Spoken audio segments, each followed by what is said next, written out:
मंगलमय मंगलकरण वीतराग विज्ञान नमो ताई जाते भये अरहंतादिमहान। जो विद्यादि सागर सुधी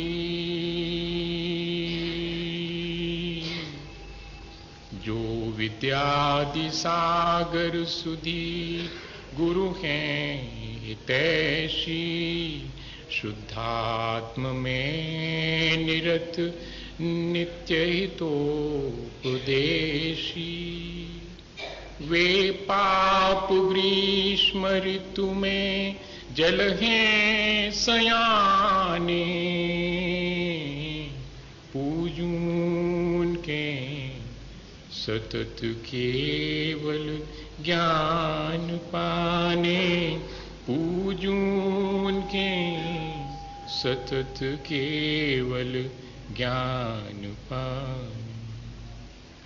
बोले भगवान महावीर स्वामी की, आचार्य कुंद कुंद स्वामी की, आचार्य गुरुवर विद्यासागर मुनि महाराज।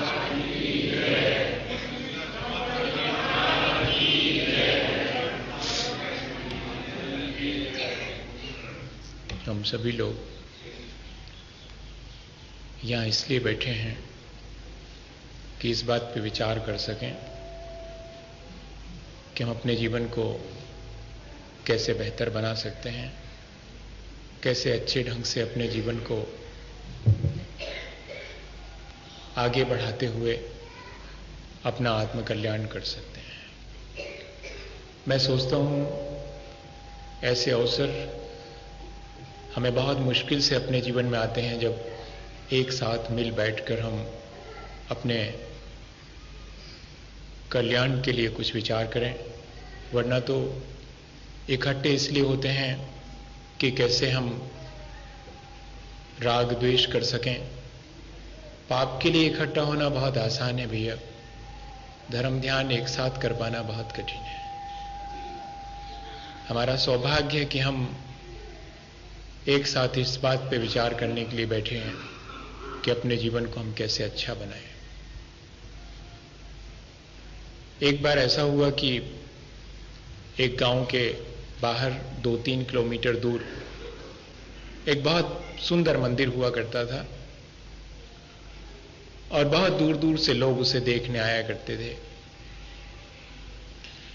लेकिन गांव में रहने वाला एक युवक कई बार सोच चुका था कि उसे जाना चाहिए और उस मंदिर को जरूर देखना चाहिए, पर ऐसा कोई मौका ही नहीं आया, कि ऐसा कोई अवसर ही उसके जीवन में नहीं आया कि वो उस मंदिर को देख सके।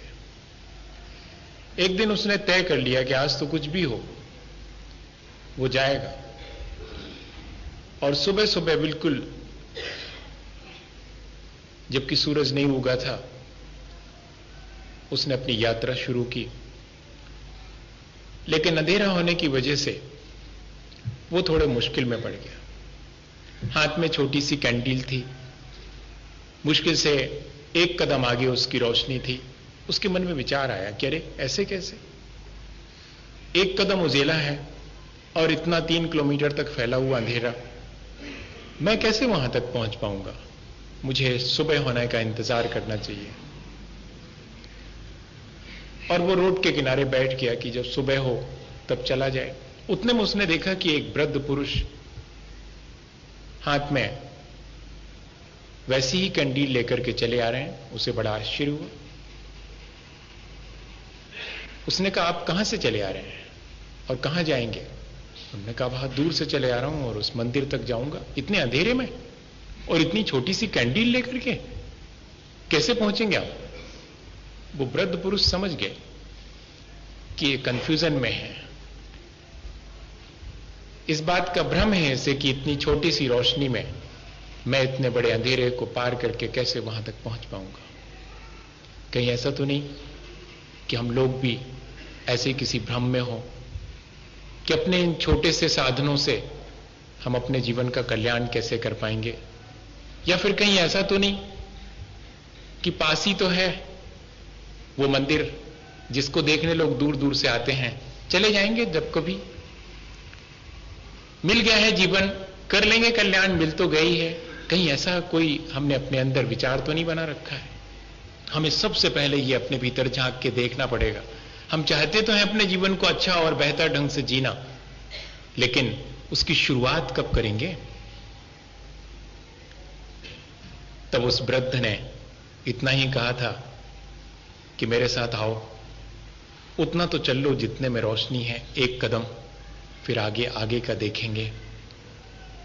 और सचमुच जब देखा कि एक कदम उस रोशनी में चल चुके, तो वो रोशनी एक कदम और आगे बढ़ चुकी थी, और ऐसे एक एक कदम आगे बढ़ करके और वो उस मंदिर तक पहुंच गया। वैसे तो यात्रा एक कदम से शुरू होती है और पूरी भी एक ही कदम में हो जाती है। पहला कदम यात्रा की शुरुआत का और आखिरी जो उठा के रखते हैं मंजिल पर, यात्रा तो एक ही कदम से पूरी होती है। लेकिन वो कब शुरू करेंगे हम, ये हमारा अपना खुद का डिसीजन है। इसके लिए हम किसी के मोहताज नहीं हैं, ना हमें किसी का वेट करना है, ना किसी का रास्ता देखना है, ना किसी से हमारा कोई कमिटमेंट है कि वो आएगा और हमें हमारी यात्रा स्टार्ट करवा देगा।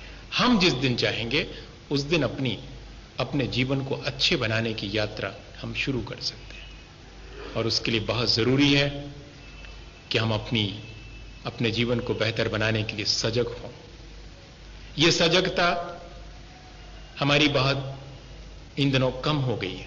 हम सजग तो हैं अपने खान पान, अपने रहन सहन, अपने पहनने ओढ़ने की चीजों को लेके, कलर चॉइस को लेके, डिजाइन को लेकर के हम बहुत सजग हैं। अपने पांचों इंद्रियों के विषयों के प्रति हम बहुत सजग हैं। क्या खाना चाहिए, क्या पहनना चाहिए, क्या ओढ़ना चाहिए, ये सजगता काम नहीं आएगी। अपनी स्वार्थ पूर्ति किस किस से होगी, इस बात के लिए हम बहुत सजग हैं। लेकिन ये चॉइसफुल अवेयरनेस है, ये चॉइसलेस अवेयरनेस नहीं है। संसार के राग द्वेष में से कुछ चुनना और राग द्वेष से ऊपर उठ करके कुछ चुनना, अपने पराये के भेद से ऊपर उठ करके फिर वो जो सजगता है वो हमारे जीवन को कुछ बेहतर बना पाएगी। अभी तो हम अपने पराये के भेद में 24 घंटे ही लगे रहते हैं। ये हमारा है तो इसको ठीक ढंग से मेंटेन करो, ये हमारा नहीं है तो इसके साथ वैसा व्यवहार करो जैसा कि नहीं किया जाना चाहिए। देखिए 24 घंटे इसके अलावा कुछ और होता है। लेकिन ये सजगता है, हम रास्ते से चले जा रहे हैं और कोई कांटा ना गड़ जाए, कांच ना लग जाए, इसकी सजगता तो है। लेकिन कोई मेरे हाथ से चींटी दबकर मर ना जाए, इस बात की कोई सजगता है क्या? मैं उस सजगता की बात कर रहा हूं जो जीवन को बेहतर बना दे। हम सबको उसी सजगता की बात करनी चाहिए जिससे कि जीवन बेहतर बने।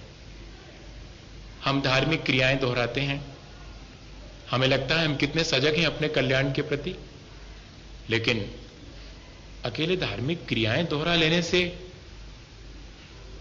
हमारा जीवन परिवर्तित हो जाए, ऐसे किसी धोखे में नहीं रहना चाहिए। आज हम वाणी से और शरीर से बहुत सारा धर्म कर रहे हैं, बहुत जोर जोर से हम पूजा करते हैं, 4 लोग सुन सकें, और अगर हमारे पास गुंजाइश है तो हम तो चाहते हैं कि सारी दुनिया सुने। हम तो अपने बिल्कुल क्या बोलते मगरे पर, मगरा कहलाता ऊपर माइक लगा करके, और चाहेंगे कि सब हमारे उस पूजा को सुने। हम शरीर से भी बहुत धर्म कर लेते हैं। धर्म कोई बहुत इस तरह की नहीं है कि जो आप सहूलियत से जिस चीज को आप कर पाए वही धर्म है। नहीं, जिसमें जितनी सजगता है, सजगता ऐसी कि मेरे जीवन जीने से दूसरे को कहीं कोई हर्जा तो नहीं होता, दूसरे को कहीं कोई तकलीफ तो नहीं पहुंचती, ये ऐसी सजगता। जब धर्म हम कर रहे हैं तो हमारे जीवन में कोई परिवर्तन आ रहा है कि नहीं आ रहा है, ऐसी सजगता। ज्ञानस्य फलम उपेक्षा अज्ञान हानिर परस्पर प्रीति जायते। ज्ञान का फल राग द्वेष की कमी होना, अज्ञान की कमी होना और परस्पर साधर्मी के प्रति प्रेम भाव जागना, यह है आचरण। मेरे जीवन को निर्मल कर दे, मेरी दृष्टि को निर्मल कर दे, मेरी वाणी को निर्मल कर दे, वो आचरण। अगर हम सजग हैं तो जब जब भी हम कोई व्रत अनुष्ठान करेंगे तब वो हमारी सजगता हमें इस बात की प्रेरणा देगी कि इस व्रत नियम का आपने अल्टीमेटली क्या रिजल्ट अपने जीवन में गेन किया है, क्या प्रतिफल आपने पाया है। लेकिन प्रतिफल शून्य होता है और हमारे नियम और व्रत कंटिन्यू है, उसमें कोई डिस्टर्बेंसेस नहीं है। लेकिन चेंजेस भी कोई नहीं है, वे भी जो चल रहा है वो कंटिन्यू है।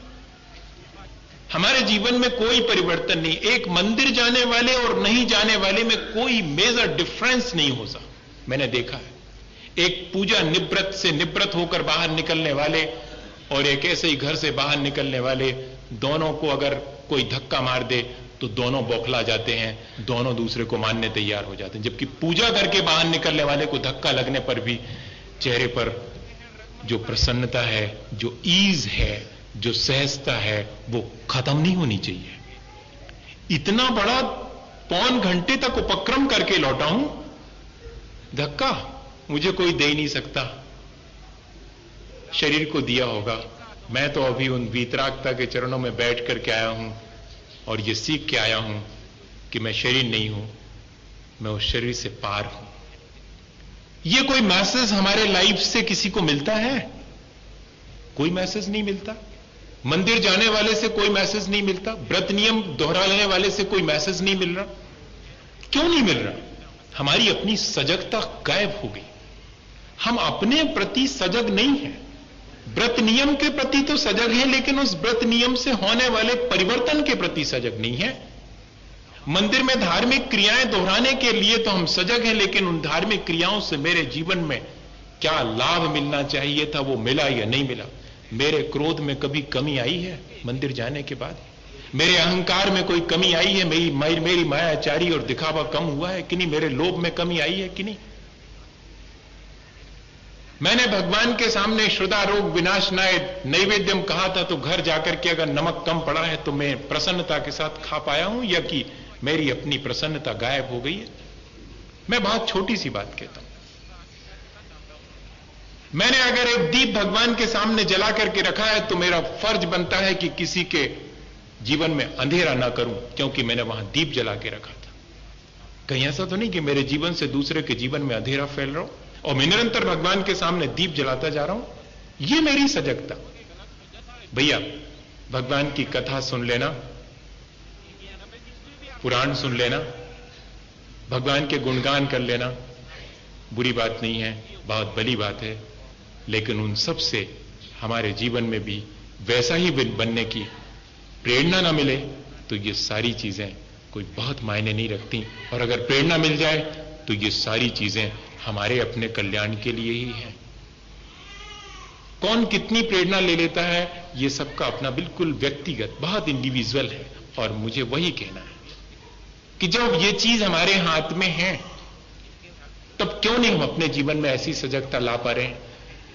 जैनेन्द्र कुमार अपने साथ जैन नहीं लिखते थे, जो भी वजह रही हो, पर उन्होंने एक छोटी सी घटना लिखी अपने जीवन की कि वे एक बार पंडित जी के पास बैठ करके रामचंद्र जी की कथा सुनकर के वापस घर लौटे तो देखा कि उनका बेटा और बिटिया दोनों खेल खेल रहे हैं, घर बनाने का खेल खेल रहे हैं। रेत आई होगी किसी की तो उस रेत में घरौंदा बनाने का खेल खेल रहे हैं। ये वहीं बाहर लॉन में और जो कुर्सी पड़ी हुई थी उस पर बैठ गए कि देखें इनका खेल। अभी राम कथा का इंप्रेशन उनके भीतर ज्यों का त्यों है। पंडित जी की राम कथा सुन के आए हैं, अब बच्चों का खेल देख रहे हैं।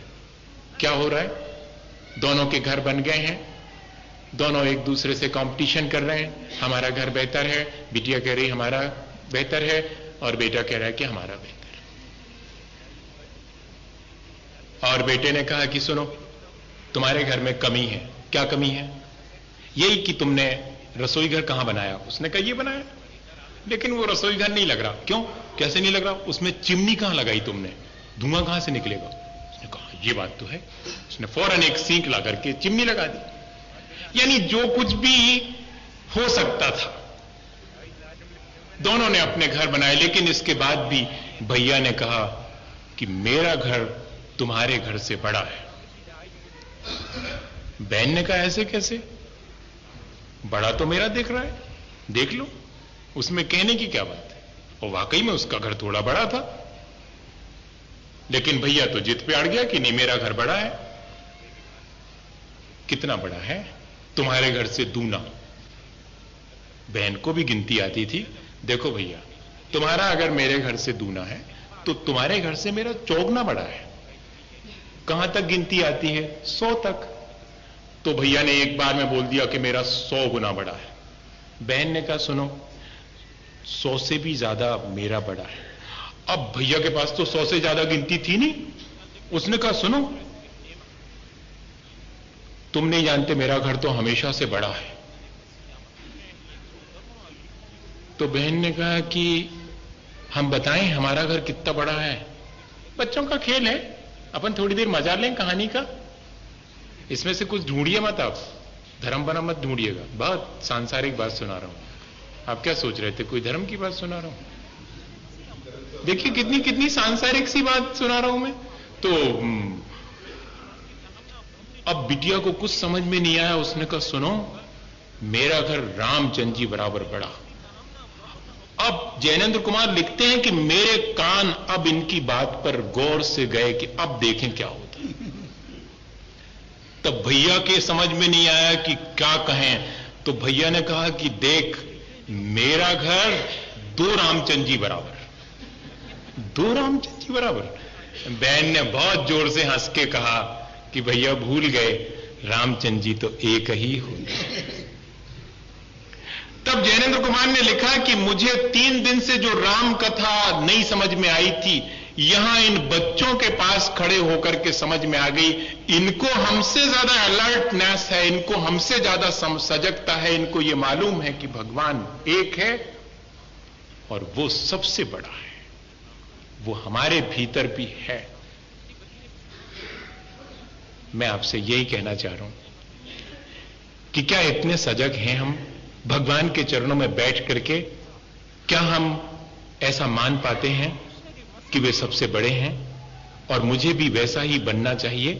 बंदे तद्गुण लब्धे, मैं उनके जैसे बनने के लिए यहां उनके चरणों में आया हूं।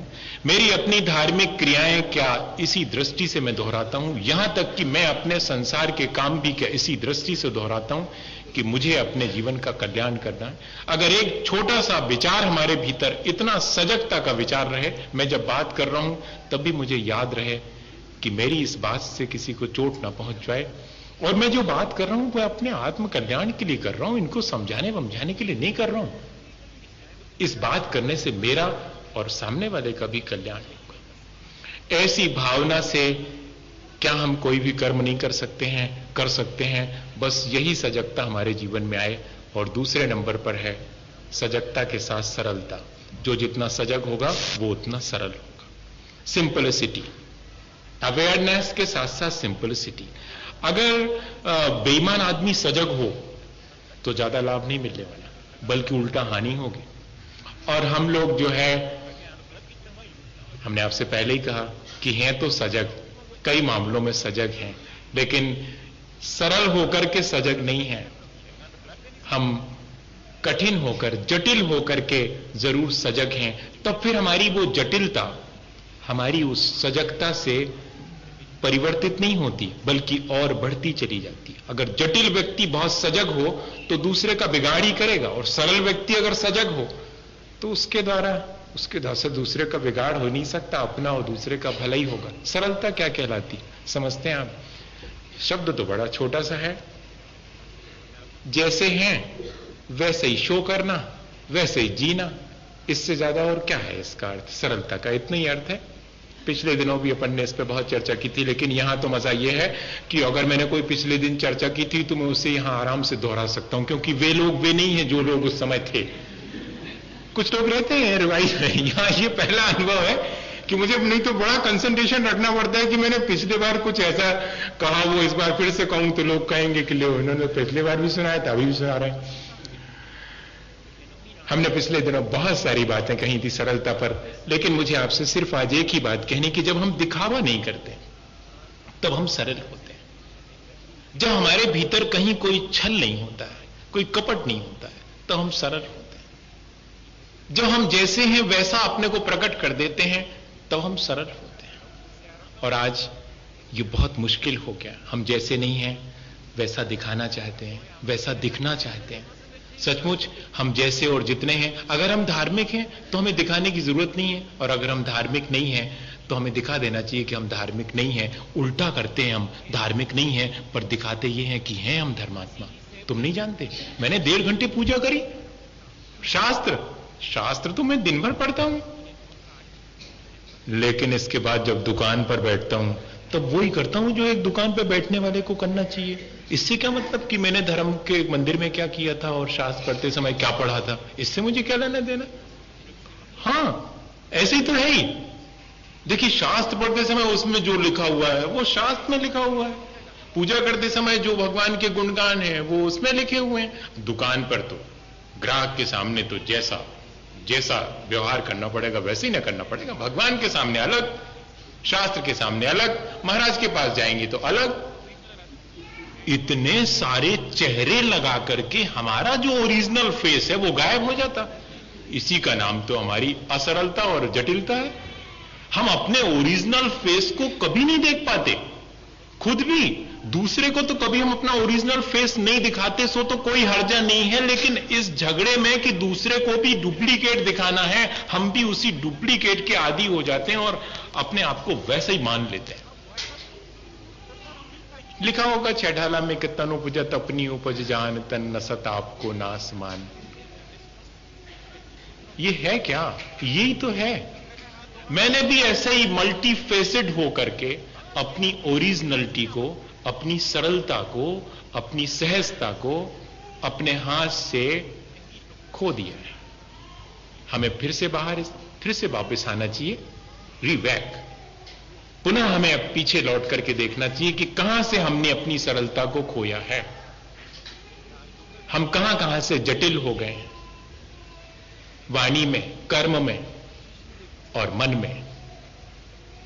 कर्म की जटिलता तो लोगों को दिखाई पड़ जाती है, वाणी की जटिलता भी देर सबेर। जैसे कि 3 मित्र मिले, पहले वाले ने पूछा कि कब आए, कहते तुमने जब से देखा तभी से आए। दूसरे से कहा कि 2 दिन हो गए, अभी है तुम देख पा रहे हो। और तीसरे वाले से मिले तो कहा कि 15 दिन हो गए आकर के। और तीनों एक साथ मिल जाए अगर तो पता लग जाएगा कि कब आए, है ना। तीनों को अलग अलग आपने इंटरप्रेट किया है अपने आने के बारे में, और अगर तीनों एक साथ मिल जाए तो कितनी मुश्किल होती। ऐसी मुश्किलें हमारे जीवन में बहुत हैं, शरीर से, वाणी से और मन की तो बहुत बहुत मुश्किल है। भैया, क्या ऐसा नहीं कर सकते कि हम जैसे और जितने हैं उतने हम प्रकट कर देवें? हम भले हैं तो भैया भले हैं, अगर हम बुरे हैं तो कह दो ना हम बुरे हैं, हमको ज्ञान नहीं है तो कह दो ना हम अज्ञानी हैं। लेकिन बहुत मुश्किल है ऐसा कहना, बहुत मुश्किल है। हम अपने मुंह से अपने को अज्ञानी कह देंगे, लेकिन दूसरा अगर कोई हमें अज्ञानी करे तो बर्दाश्त नहीं करेंगे हम। हां, पापिष्टेन दुरात्मना जड़ दिया माया बिना लो बिना, भगवान के सामने कह सकते हैं, दुनिया के सामने नहीं। दुनिया के सामने तो हमसे ज्यादा कोई साफ सुथरा है ही नहीं। यही ना, ये बन गया। मैं आपसे नहीं कह रहा हूं, अपन तो बात कर रहे हैं, प्रवचन नहीं करता मैं, प्रवचन तो बड़े लोग करते हैं, अपन तो सिर्फ बात कर रहे हैं। अपने जीवन में क्या क्या कैसे कैसे शामिल हो गया है, किसी और ने नहीं करा, अपन ने कर लिया है, तो अपन उसको वैसा फोटो खिंचवाएंगे तो 15 रुपए में, और आप जैसे हैं वैसा फोटो खिंचवाएंगे तो ओनली 5 रुपीज, सिर्फ 5 रुपए में। उसने अपने जीवन में लिखा कि मैंने तो सोचा था कि ये 25 और 15 वाला कोई नहीं खिंचवाएगा, लेकिन मेरा अनुभव 5 वाला किसी ने नहीं खिंचवाया।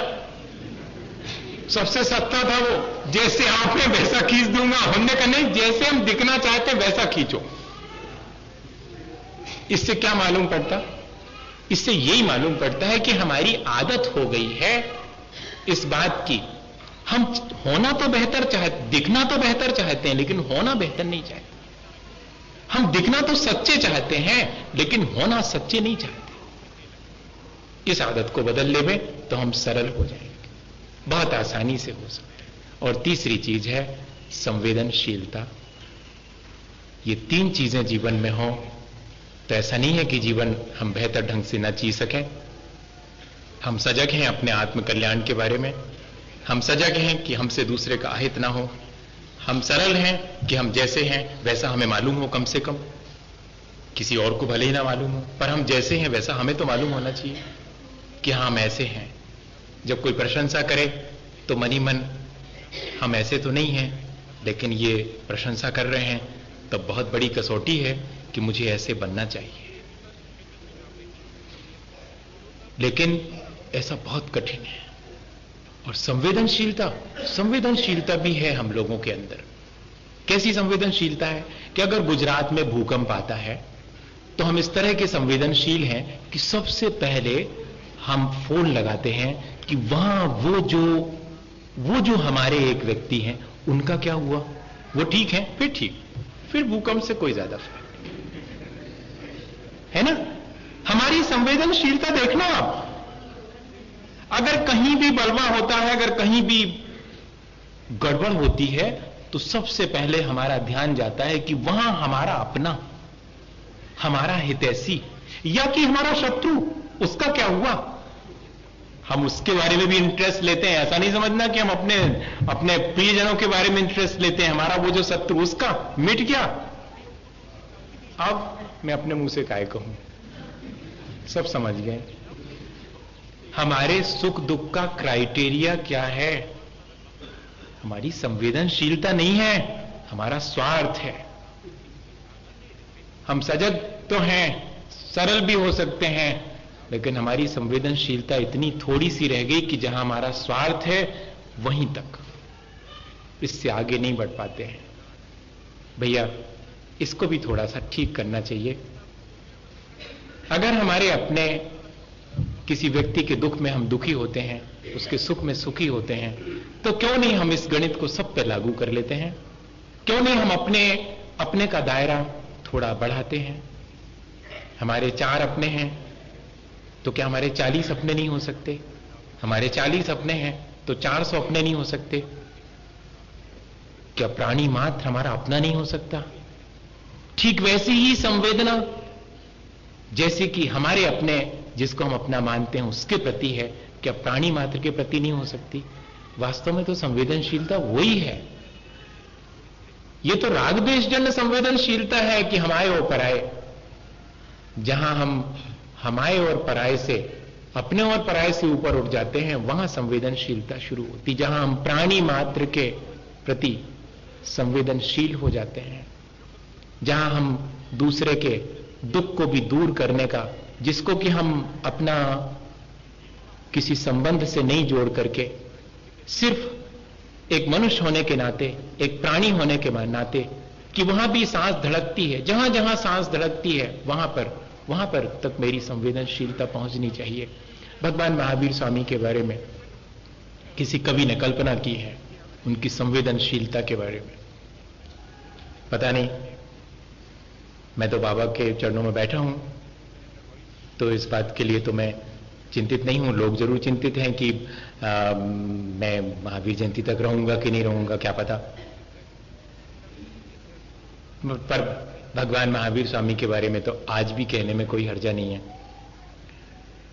उनके अपने जीवन की संवेदनशीलता की कवि ने कल्पना की है कि जब उनकी मां श्रृंगार कर रही थी और अचानक वे पहुंच गए कमरे में। देखिए, ऐसा नहीं मानिएगा कि ये मैंने किसी शास्त्र में पढ़ा है, नहीं तो आप उसमें ढूंढने जाओ और फिर नहीं मिले तुम मेरे पास आकर के शिकायत करो। मैं पहले ही बता दे रहा हूं, किसी ने कल्पना करी, और भले ही कल्पना करने में तो कोई हर्जा नहीं है। जो हम बहुत दुनिया भर की कल्पनाएं कर लेते हैं, अपने वैभव की कल्पना कर लेते हैं, तो ये वाली कल्पना तो भली कल्पना है। मां सजा रही है अपने बालों को, जिसमें लगा रही है फूल, और जैसे ही वर्धमान पहुंचते हैं तो मां पूछती है, क्या देख रहे हो वर्धमान? तो मैं देख रहा हूं कि मां तुम अपने शरीर को सजा रही हो, शरीर को सजा रही हो। बहुत सजग थे वो। क्यों? क्या मैं इस तरह सजा करके तुम्हें अच्छी नहीं लग रही हूं? नहीं मां, तुम अच्छी नहीं लग रही। मरे हुए फूलों से श्रृंगार करके तुम अच्छी नहीं लगती। अरे इतने सुंदर सुंदर फूल मेरे जूड़े में लगे हुए हैं। मां, फूल कभी जूड़े पर सुंदर नहीं लगते, वे तो अपनी डाली पर ही सुंदर लगते हैं। वहां से उन्हें अलग कर दिया जाए तो वे मर जाते हैं। और मां, जब कोई मरे हुए फूलों से श्रृंगार करता है तो मुझे अच्छा नहीं लगता। ये क्या चीज है? कल्पना है, लेकिन ये संवेदनशीलता है। आज तो हम चाहे जिस चीज का अपने जीवन के चलाने के लिए उपयोग कर लेते हैं, कहीं हमें उस चीज की खबर ही नहीं लगती। हम यहां आश्चर्यचकित हो जाते। आश्चर्यचकित ही हो रहा हूं, मैं सही बोल रहा हूं ईमानदारी से। अभी तक जो कहा वो भी मैंने सही कहा, ऐसा नहीं समझना कि मैं आप सही बोल रहा हूं, नहीं तो आप कहें कि अभी तक जो कहा था वो गड़बड़ था। नहीं, मैं सच इसलिए मुझे कहना पड़ रहा है। यहां मैं देखता हूं मंदिर दर्शन करने आए हैं बाबा के, लेकिन कौन सा कल्चर है, इतना हैवी चेहरे पर पुता हुआ रहता है कि आश्चर्यचकित हो जाता हूं। सचमुच मुझे नहीं देखना चाहिए, मुझे शरीर से पार देखना चाहिए वास्तव में, लेकिन दिख जाता है। क्या करूं, जानबूझ के नहीं देखता, लेकिन जब दिख जाता है तो मन को ऐसा कचोटता है कि अरे, और इन्हें यह नहीं मालूम कि ये सारी चीजें जो मैंने लगा रखी हैं, उन सब के पीछे कितने लोगों को अपनी जान देना पड़ी होगी, तब मैं अपने को सुंदर बना पाया। ये संवेदनशीलता कहां गायब हो गई?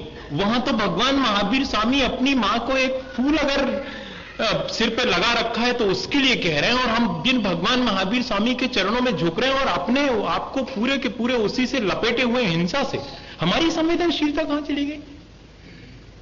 तब फिर हमारी इस पूजा आरती और स्वाध्याय और धर्म ध्यान, इस संवेदन शून्यता के साथ अगर ये सारी चीजें करी जाएंगी तो बताइएगा इनके कोई बहुत बहुत बढ़िया रिजल्ट्स मिलेंगे क्या? नहीं मिल रहे हैं अगर, तो इन क्रियाओं का दोष नहीं है, हमारी संवेदन शून्यता का दोष है। हमें इनके रिजल्ट्स उसी दिन मिलना शुरू हो जाएंगे जब हम वास्तव में सजग और सरल और संवेदनशील होकर के इन सब क्रियाओं को करेंगे। यहां तक कि अपने रोजमर्रा की क्रियाओं में भी हम अगर सजग रहें, धार्मिक क्रियाओं में सजग रहें, सो तो है ही भैया।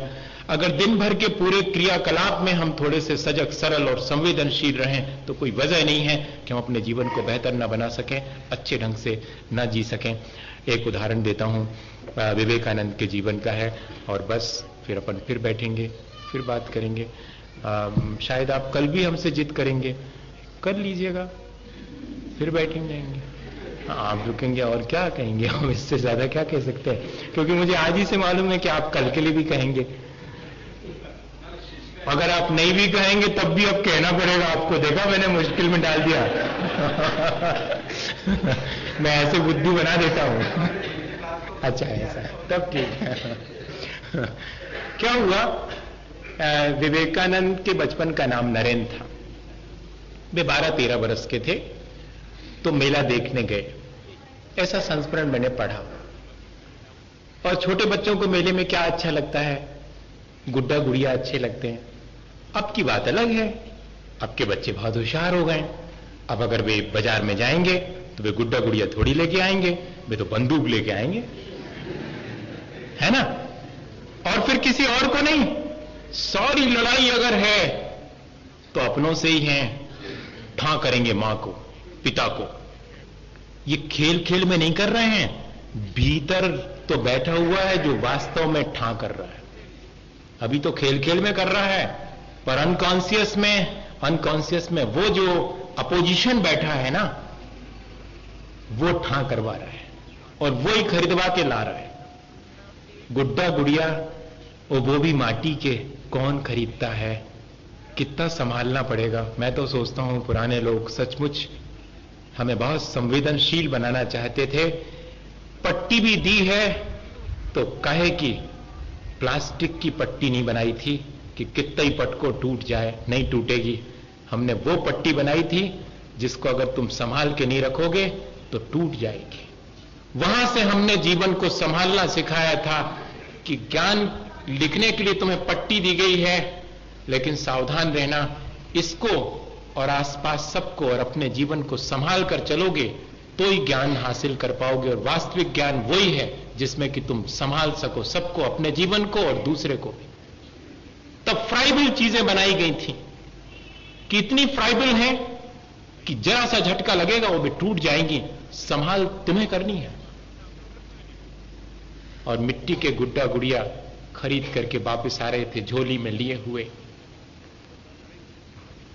और अचानक देखते हैं कि एक तांगा तेजी से दौड़ता आ रहा है सड़क पर, और माता पिता के साथ उनका 4 वर्ष का छोटा सा बेटा आराम से रास्ते पर जा रहा है। लेकिन ये क्या हुआ, एक क्षण में उसने हाथ छोड़ा और दौड़ पड़ा है वो रास्ते पर। माता पिता दोनों संभालें संभालें, इसके पहले वो तांगे वाले के सामने आ गया है। और अगर जरा सी भी चूक हो जाए तो तांगे के नीचे आने में देर नहीं है। ये देख रहे हैं नरेन अपनी छोटी छोटी सी गुड़िया और गुड्डे संभाले हुए हैं, लेकिन उधर दिखाई पड़ रहा है वो आता है, अब आता है, और इससे पहले कि वो तांगे के नीचे आए अपने वो गुड्डा गुड़िया नीचे छोड़ करके और दौड़ करके उसे खींच के ले आए। माता पिता भी तब तक आगे, उन्होंने संभाल लिया, और इन्होंने माता पिता ने अपने बेटे को संभाला, और इन्होंने वो जो गिर गए थे, वो गिर के टूट गए थे गुड्डा गुड़िया, उनको संभाला और चल पड़े। ये भी नहीं कहा कि मुझे थैंक नहीं दोगे, मैंने बचाया, नहीं, कोई जरूरत ही नहीं, मैंने अपना फर्ज पूरा किया। मेरे भीतर की संवेदनशीलता इस बात की मोहताज नहीं है कि उसे धन्यवाद मिले। लेकिन आज हमारी संवेदनशीलता इस बात की मोहताज है कि लोग देख रहे हैं कि नहीं, हमें कुछ धन्यवाद देंगे कि नहीं, कुछ मिलेगा कि नहीं। दया भी हम कर रहे हैं दूसरे के ऊपर, तो दूसरे दिन पेपर में निकलना चाहिए कि फलाने साहब की तरफ से इससे कंबल बटे थे और इतना भोजन बटा था गरीबों को। वाह भैया, बहुत अच्छी संवेदनशीलता है हमारी। और लौट रहे हैं वापस नरेन चुपचाप। गुड्डा गुड़िया टूटने का थोड़ा सा दुख तो है, लेकिन अपना फर्ज पूरा किया है, इस बात का सुख भी है। बेमाता पिता क्या पूछें, चुपचाप पीछे जा रहे हैं कि घर पहुंच करके इनकी मां को धन्यवाद दे देंगे, दरवाजे खुलवा करके, और ये तो भीतर चले जाते हैं। वे दोनों पूछते हैं कि ये इसी बेटे का घर है। मां कहती, हाँ क्यों, क्या हुआ मेरे बेटे से, कोई गलती हो गई क्या? नहीं, गलती तो कुछ नहीं हुई, आपके बेटे ने आज जो कुछ करा है वो हम भूल नहीं पाएंगे। आज हमारे बेटे को ऐसे ऐसे बचा लिया उसने, हम आपके पैर छूने आए। तब लिखा है उसमें कि मां अपने उतने बड़े सारे 12 वर्ष के बेटे को गोद में उठा करके सारे घर में फिरी थी कि मैंने तुम्हें जन्म दे करके अपने मातृत्व को सार्थक कर लिया। तुम्हारे जैसे तुमने अपने खिलौने टूट जाने दिए, लेकिन दूसरे का खिलौना बचा लिया। मिट्टी के खिलौने टूट जाए लेकिन चेतना नहीं टूट पाए। इतनी संवेदनशीलता यदि हमारे जीवन में आ जाए तो कोई वजह नहीं है भैया कि जीवन अच्छा ना बने। इसी भावना के साथ कि हम सब अपने जीवन को अच्छा बना सकें, बोलिए आचार्य गुरुवर विद्यासागर मुनि महाराज।